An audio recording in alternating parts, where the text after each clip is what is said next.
Hello and welcome to study IAS. My name is Aditi और आज मैं आप लोगों के लिए लेकर आ गई हूँ ज्योग्राफी एनसीईआरटी क्लास 6 का कोर्स। इसमें हम लोग चैप्टर 1 और 2 को डिस्कस करेंगे आज। तो चलिए देखते हैं, चैप्टर 1 से स्टार्ट करते हैं पहले। पहला चैप्टर है आपका the earth in the solar system. तो इसमें हम लोग अर्थ के बारे में बात करेंगे और सोलर सिस्टम के बारे में बात करेंगे। तो चलिए देखते हैं चैप्टर में है क्या। So first we're going to discuss about the Earth. तो जो हमारी Earth है, it's the third planet from the Sun and it's the only planet that's inhabited by living things. So it is the fifth largest planet in the solar system and it is the only world with liquid water on the surface. तो जैसा कि आप लोग जानते हैं कि सन से जो planets का order होता है उसमें हमारी Earth थर्ड पोजीशन पे आती है and Earth ही सिर्फ एक ऐसी जगह है जहाँ पर लाइफ एग्जिस्ट करती है and it is the fifth largest planet among all the planets and दूसरी चीज़ सिर्फ और सिर्फ जो पानी है, जो वाटर है, वो हमारी अर्थ पे ही मिल सकता है। तो इन सारे चारों प्लैनेट्स में जो कि सन के बहुत क्लोज हैं, उनमें से हमारी जो अर्थ है वो सबसे बड़ी है। So now the solar system consist of our stars, the sun and everything which is bound to it by gravity. तो जैसे कि जो हमारा सोलर सिस्टम है वो कंसिस्ट करते हैं किसको, स्टार्स को, सन को और हर वो चीज़ को जो कि उसे बाउंड करती है बाय ग्रेविटी। ओके, तो जैसे कि आपके प्लैनेट्स हो गए, मर्क्यूरी हो गया, वीनस हो गया, अर्थ हो गया, मार्स हो गया, जुपिटर है, सैटर्न है, यूरेनस है, नेपट्यून है और वो सारे डॉर्फ प्लैनेट्स जैसे कि Pluto, dozens of moons and millions of asteroids, comets and meteoroids. तो चलिए आज हम बात करते हैं पहले फुल मून और न्यू मून के बारे में। तो एज वी ऑल नो कि जब हम रात में आसमान में देखते हैं तो हमें बिल्कुल छोटे छोटे ऑब्जेक्ट्स दिखाई देते हैं जो कि शाइन करते हैं। ठीक है, कभी they are very bright and sometimes they are very dim and they all appear to be twinkling up in the sky.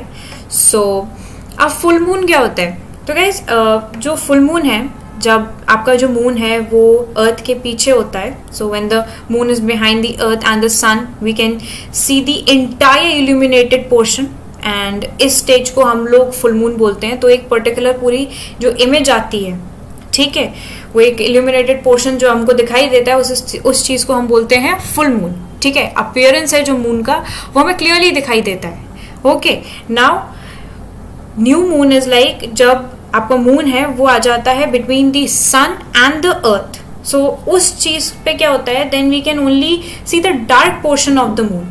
Okay, तो उस चीज को हम लोग बोल देते हैं new moon, because we also know that moon also it's like वो भी घूमता ही है, ठीक है, अर्थ के इर्द गिर्द। So that's why these changes we can see and इसको हम जब हमें एक इल्यूमिनेटेड पोर्शन दिखता है मून का तो हम उसे पूर्णिमा बोलते हैं, फुल मून बोलते हैं एंड जब हमें एकदम डार्क पोर्शन दिखता है उसे हम अमावस्या या न्यू मून बोलते हैं। ओके, तो चलिए सेलेस्टियल बॉडीज क्या होती हैं, let's talk about celestial bodies. तो सेलेस्टियल बॉडी है जैसे आपका सन है, मून है और वो हर ऑब्जेक्ट है जो कि शाइन करता है रात में, ठीक है, उसको हम सेलेस्टियल बॉडी बोलते हैं। अब celestial bodies they are very big and they are very hot also and all of them are made up of gases. Now stars are also celestial bodies, but इसमें क्या है कि इनके पास अपनी हीट है, लाइट है, जिसको ये बहुत लार्ज अमाउंट में एमिट भी करते हैं। जैसे कि आपका सन है वो भी एक स्टार है। Now constellations, जब रात में आप आसमान की तरफ देखते होंगे आपको कुछ पैटर्न्स बनते दिखाई देते होंगे स्टार्स के द्वारा। कुछ डिफरेंट ग्रुप्स ऑफ स्टार्स होते हैं, वो मिलकर उनसे हम एक पैटर्न बना देते हैं, ठीक है, उन्हें हम कॉन्स्टलेशन बोलते हैं। जैसे कि अब आपको पीछे ये बैकग्राउंड में दिख रहा होगा, ये कितना बड़ा बियर दिख रहा है आपको, ठीक है, तो ये बहुत सारे स्टार्स हैं, उनको मिलाने से बना है, ठीक है, तो ये एक फिगर बन गया है। तो ऐसा ही एक फिगर है आपका उर्सा मेजर और दूसरा है बिग बियर, ठीक है, तो ये दो एक ऐसे एग्जाम्पल है ऐसे कॉन्स्टलेशन के। Okay, now see here, one of the most easily recognisable constellation is the सप्तऋषि।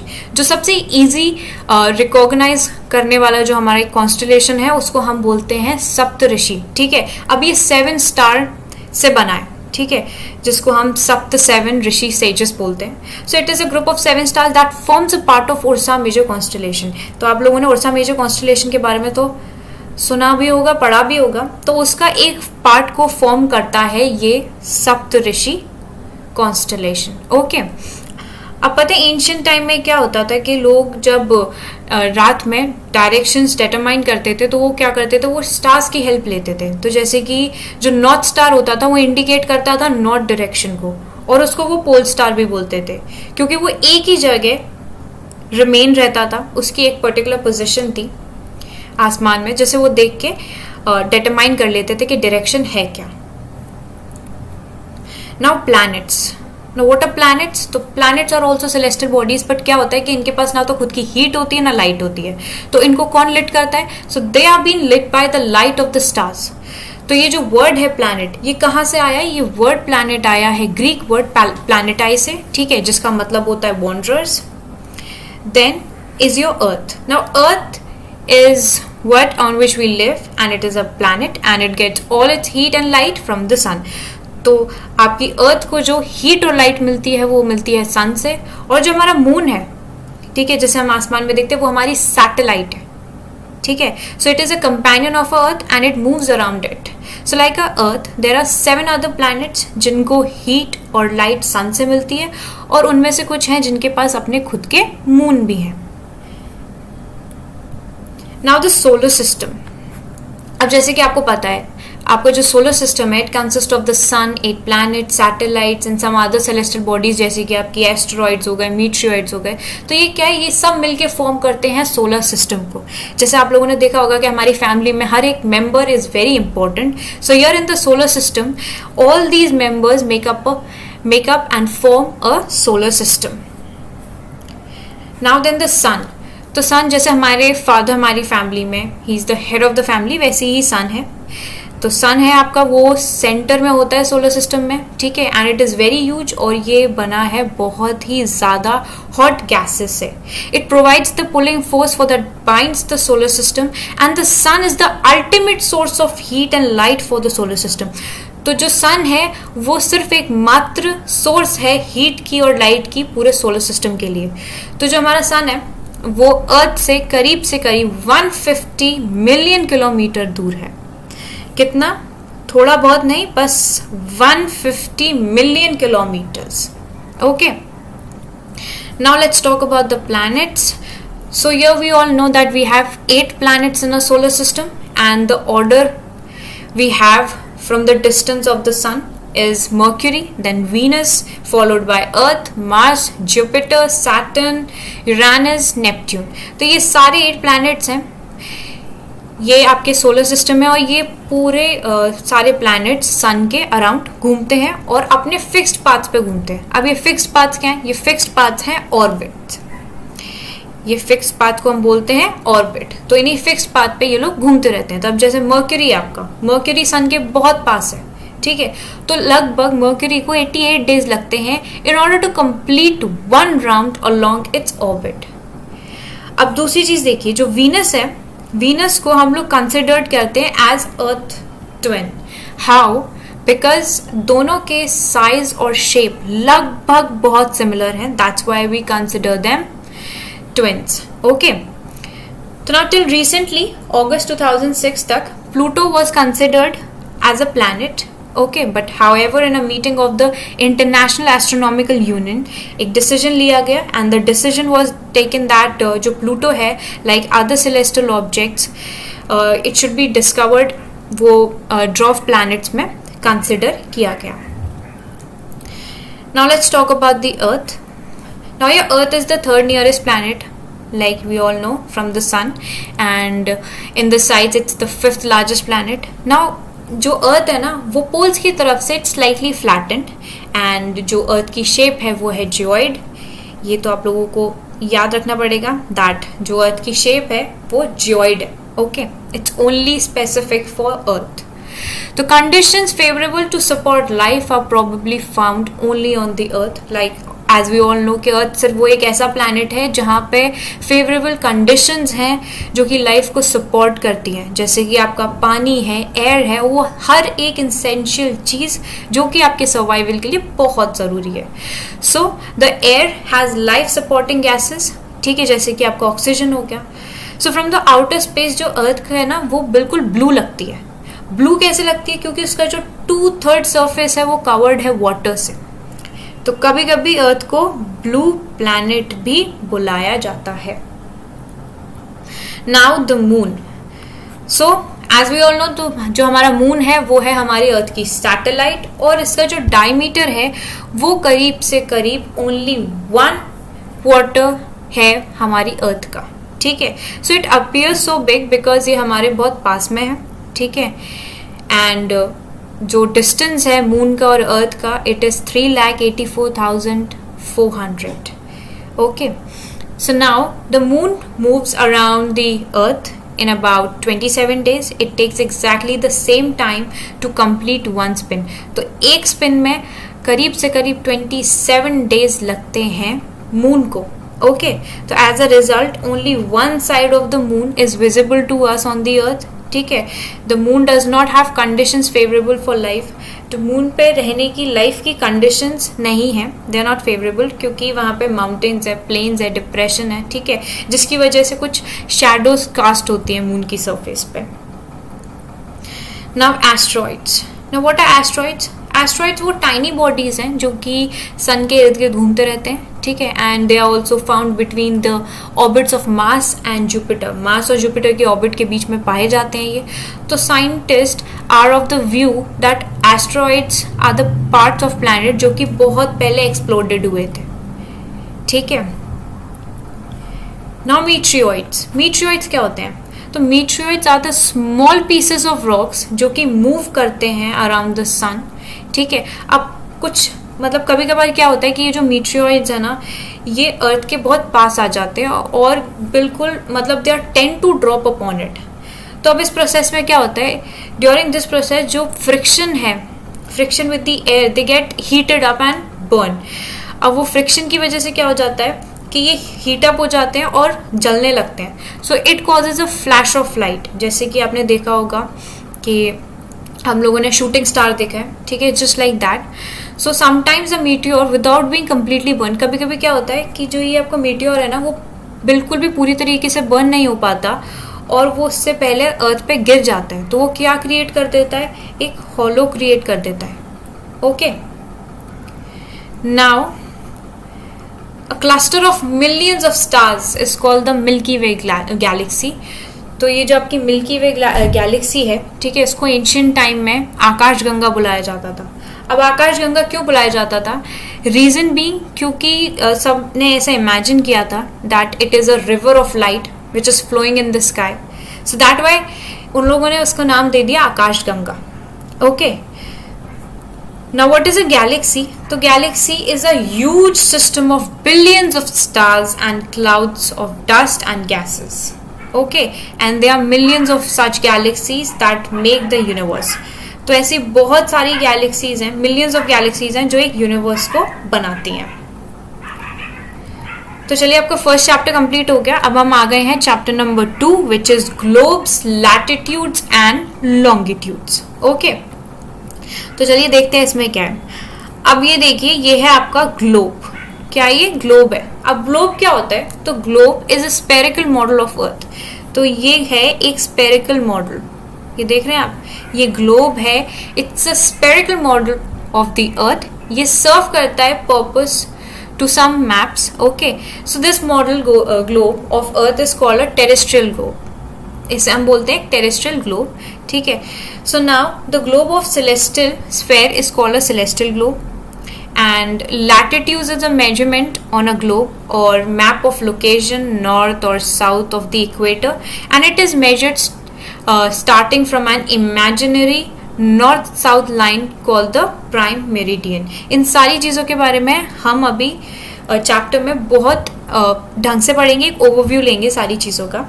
ठीक है, so now longitude is measured, longitude is a measurement of location east or west of the prime meridian at Greenwich. Okay, so now latitude is an angle which ranges from 0 degree at the equator to 90 degree at the poles.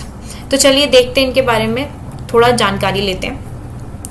तो पहली चीज ये देखिए, जो globes हैं there of various sizes. ठीक है, various size के होते हैं, वेरियस टाइप के होते हैं, कुछ बड़े होते हैं, कुछ पॉकेट ग्लोब्स होते हैं, ठीक है, कुछ बलून लाइक ग्लोब्स होते हैं। तो ये जो ग्लोब्स है ना, they are not fixed and can be rotated the same way as a top spin और पॉटर्स व्हील। आपने पॉटर्स व्हील देखी होगी, ठीक है, उसी वे में होता है, उसी वे में हम इसको रोटेट कर सकते हैं, ठीक है। अब ये जो ग्लोब होता है ना, इसमें हम कंट्रीज, कॉन्टिनेंट, ओशन, इन सारी चीज़ों को ईजिली फाउंड कर सकते हैं, ठीक है। अब दूसरी चीज देखिए, इसमें होती है नीडल। अब ये नीडल क्या काम करती है? A needle is a fix through the globe in a tilted manner.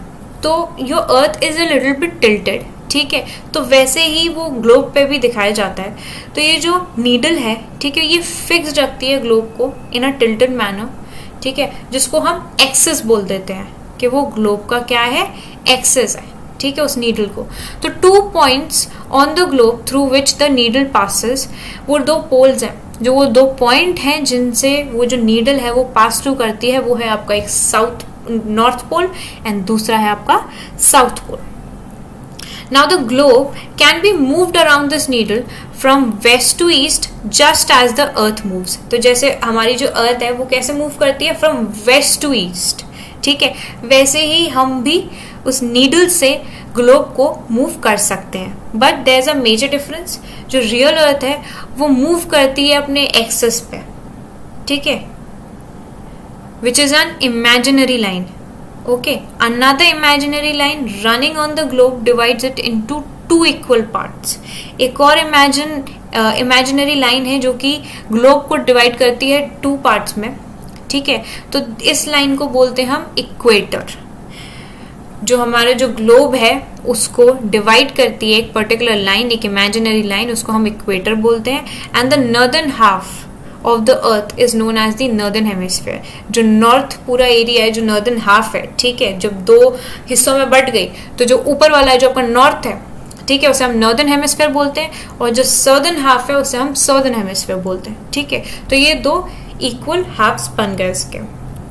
Now your equator is an imaginary circular line जो कि लोकेट करता है places on the earth. So all parallel circle from the equator up to the poles are called parallel of latitudes. तो वो जितने भी parallel circle हैं, ठीक है, वो from the equator up to the poles जो बन रहे हैं, ठीक है, उन सबको क्या बोलते हैं? Parallel of latitudes. तो लैटिट्यूड्स क्या है? Latitudes are measured in degrees and the equator represent the 0 degree latitude. जो आपका इक्वेटर है वो क्या रिप्रेजेंट करता है? 0 डिग्री लैटिट्यूड को। तो जैसे कि आप लोग जानते हैं कि जो डिस्टेंस है इक्वेटर से, so the distance from the equator to either of poles is 1/4 of a circle round the earth. तो it will measure करीब से करीब 1/4 of the 360 degrees, that is your 90 degree, ठीक है। तो जैसे कि 90 डिग्रीज नॉर्थ लैटिट्यूड मार्क करता है नॉर्थ पोल को, और 90 डिग्री साउथ लैटिट्यूड मार्क करता है साउथ पोल को। ओके, तो ये जो सारी all the parallels north of equator are called your north latitude. तो जितने भी पैरेलल नॉर्थ हैं, ठीक है, इक्वेटर पे, they are known as your north latitude.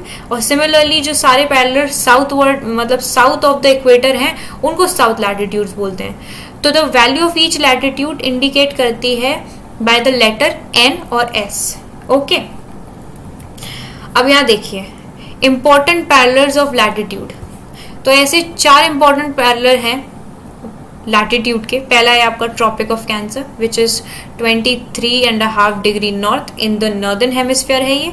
फिर है आपका tropic of Capricorn which is 23.5 degree south in the southern hemisphere. फिर आता है आपका Arctic circle which is at 66.5 degree north of the equator.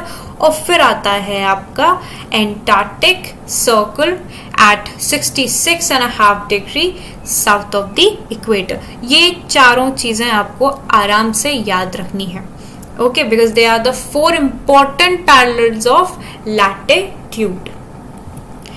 Now heat zone क्या क्या है? अब जो अर्थ है हमारी उस पर हीट जोन भी है। तो पहले डिस्कस करते हैं हम टॉर्रिड जोन के बारे में। टॉर्रिड जोन क्या है? So the mid day sun is exactly overhead at least once a year on all latitudes, ठीक है, in between the tropic of Cancer and the tropic of Capricorn.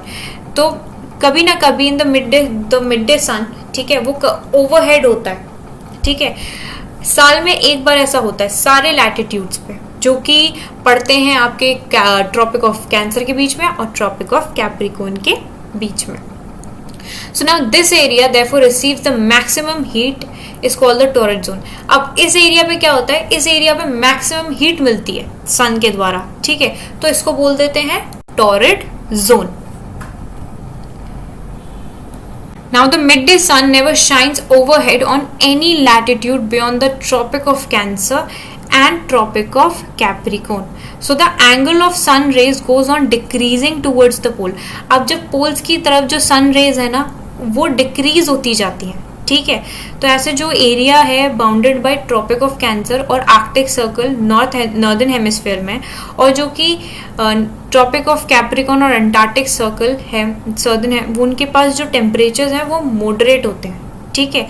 तो इसी वजह से इसको टेम्परेट जोन बोला जाता है, ठीक है, because the temperature over here in this area is very moderate. Okay, अब बात करते हैं फ्रिजिड के बारे में. तो ये जो फ्रिजिड है, तो areas lying between the Arctic and North Pole in Northern Hemisphere and the Antarctic Circle and the South Pole in the Southern Hemisphere, they are very cold. ये जगह बहुत ज़्यादा कोल्ड होती है, ये एरिया जो है, ठीक है. तो इट इज़ बिकॉज हियर जो सन की मतलब रेज है ना, ठीक है, ना तो सन यहाँ पे ज़्यादा राइज करता है, ठीक है. So it is because the जो सन है it does not rise much above the horizon, और दूसरा देयरफॉर इट जो रेज है यहाँ पे वो बहुत स्लांटिंग वे में आती हैं, तो दैट्स वाई जो हीट है वो बहुत कम मात्रा में इधर आ पाती है. तो दिस इज वाई इनको फ्रिजिड जोन बोला जाता है, जैसे आप लोग यहाँ देख रहे होंगे.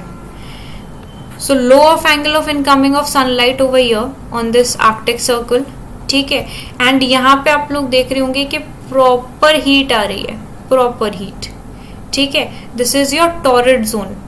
देन यहाँ पे देखिए आप ये फ्रिजिड जोन पे, यहाँ देखिए यहाँ पे भी लो एंगल है इनकमिंग सनलाइट का, ठीक है.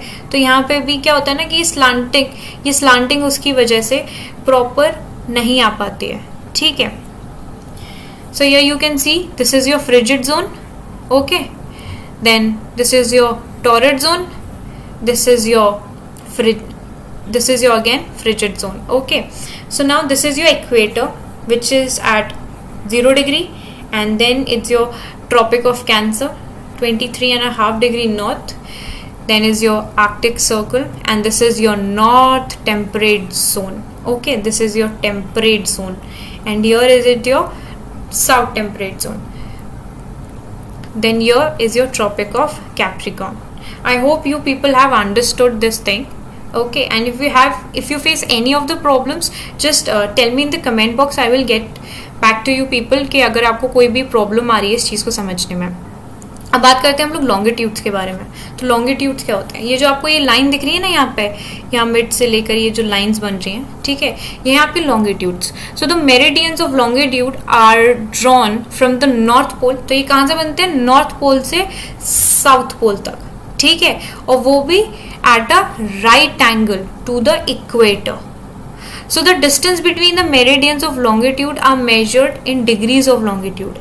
ठीक है, जो ये distance है मेरिडियन और मेरिडियंस ऑफ लॉन्गिट्यूड का, ठीक है, वो मेजर्ड किया जाता है डिग्रीज ऑफ लॉन्गिट्यूड में, ठीक है. तो each degree is further divided into minutes.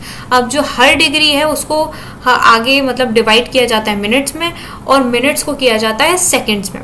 तो ये जो आपका प्राइम मेरिडियन है ये एक इमेजिनरी लाइन है अर्थ पर, जो कि which passes from north to south through the Greenwich observatory in London England. तो ये जो ग्रीनविच ऑब्जर्वेटरी है that is in your London England, ठीक है. And the prime meridian which divides your earth into the eastern hemisphere and the western hemisphere. Okay, so now the prime meridian is at 0 degree longitude. जो prime meridian है वो कहाँ पर है, 0 degree longitude पे locate करता है. And the longitude of a place is followed by the letter E.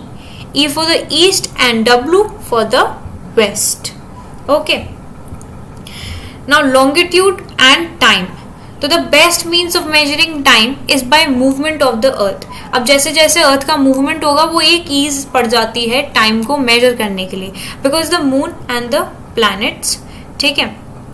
So now when the prime meridian of Greenwich has the sun at the highest point in the sky, अब जो आपका ये prime meridian of Greenwich है, ठीक है, अगर उस पर जो सन है एक हाईएस्ट पॉइंट पर है, ठीक है, आसमान में, तो क्या होता है जो सारी प्लेसेस हैं अलोंग दिस मेरिडियन, उनके यहाँ पर क्या होगा, मिड डे होगा, नून होगा, ठीक है, आफ्टरनून.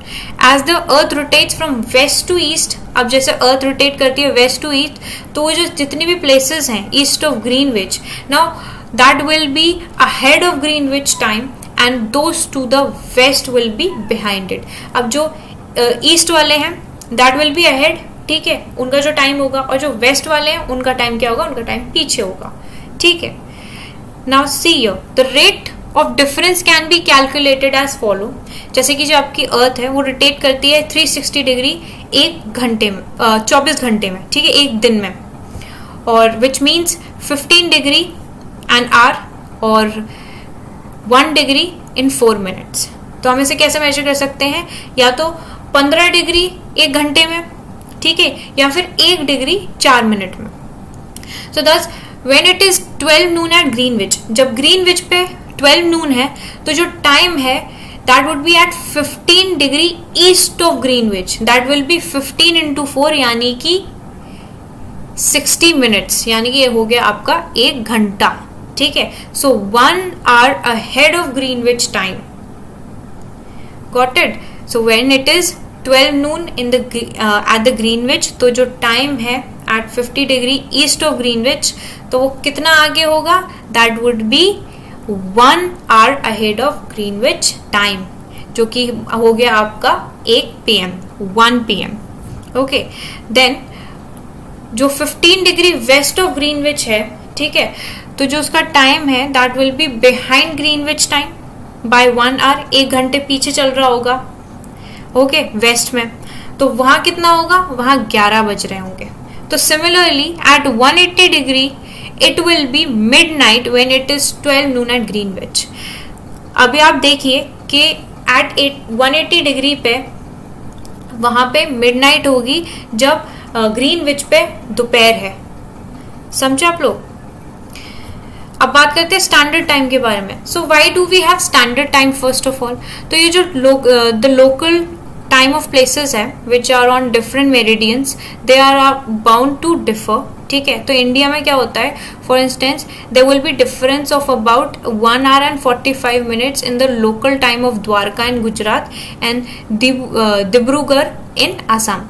तो कितनी देर का डिफरेंस होगा, तो डिफरेंस होगा इंडिया में 1 घंटा 45 मिनट का लोकल टाइम है द्वारका जो कि गुजरात में है आपका, और डिब्रूगढ़ जो कि असम में है. तो it is therefore necessary to adopt the local time of some central meridian of a country, okay, जिसको हम स्टैंडर्ड टाइम बोलते हैं. अब इस ऐसे तो काम नहीं चल सकता ना, तो इस वजह से क्या हुआ कि बहुत नेसेसरी पड़ गया अडॉप्ट करने का कि लोकल टाइम भी होना चाहिए, ठीक है, of some central meridian of a country, जो कि उसका स्टैंडर्ड टाइम बन जाए, ठीक. तो इंडिया में क्या है, जो लॉन्गिट्यूड है आपका, so the longitude of 82 degree 82.5 degree east and it is treated as the standard meridian, okay. जो तो लोकल टाइम है at this meridian is taken as the standard time for the whole country, so it is known as your Indian standard time. तो what is an Indian standard time, you must have got to know about this thing. अगर कोई भी problem है you people can tell me, okay. So the local time at this meridian is taken as the standard time for the whole country. जो local time था उसको अब हम standard time के हिसाब से लेते हैं, okay. तो guys यहाँ पे आपके दोनों चैप्टर कंप्लीट हो गए हैं. अगर आपको कोई भी प्रॉब्लम है तो आप लोग मुझे कमेंट सेक्शन में बताएं. आपको कोई भी चीज़ नहीं समझ में आई हो, just let me know, I will gonna resolve all your problems. And अगर आप लोग अनअकैडमी का प्लस सब्सक्रिप्शन लेने की सोच रहे हैं then please use this code StudyIAS, आपको डिस्काउंट मिलेगा. और अगर आपकी कोई भी क्वेरी है सब्सक्रिप्शन से रिलेटेड या स्ट्रैटेजी से रिलेटेड, किसी भी चीज़ से रिलेटेड, आप इस नंबर पे either you can call or you can WhatsApp, okay. You can text also over here, okay. So हम लोग नेक्स्ट क्लास में मिलते हैं. नेक्स्ट क्लास में I gonna discuss the third and fourth chapter for you people. And if you like this series तो मुझे like करके बताइएगा, शेयर करिए और चैनल को सब्सक्राइब ज़रूर करें. हम लोग मिलेंगे नेक्स्ट वीडियो में. तब तक के लिए stay well, stay happy and we'll gonna meet tomorrow.